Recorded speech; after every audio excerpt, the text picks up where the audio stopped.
streamline communication within teams, but sometimes you might need to share a specific channel with a colleague or team member.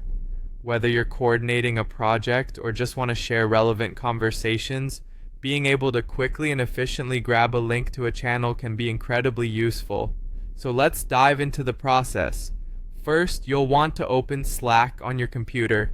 It's important to note that while Slack is available as a mobile app, copying a channel link is best done through the desktop version for ease and precision.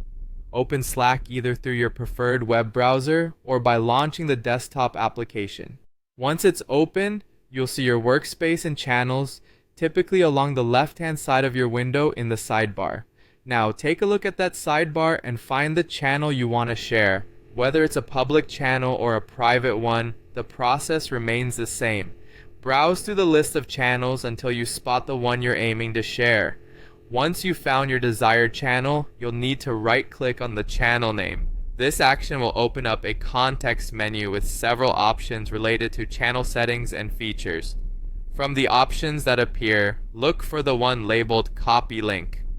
Click on Copy Link, and what you've just done is quite handy. By selecting this option, you've copied the channel link directly to your clipboard.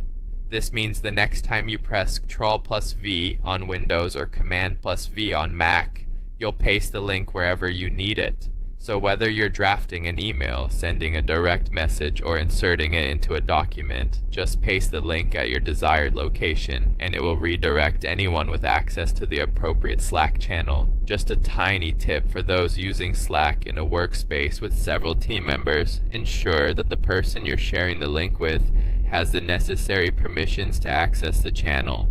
If it's a private channel, they must already be included in the member list to view it. Public channels are generally accessible to anyone within the workspace. And there you have it, a simple yet effective way to keep everyone on the same page in your team through shared Slack channel links. Feel free to practice this process to become more efficient in navigating and sharing within Slack, enhancing your team's communication and collaboration efforts. Thanks for watching, and happy sharing.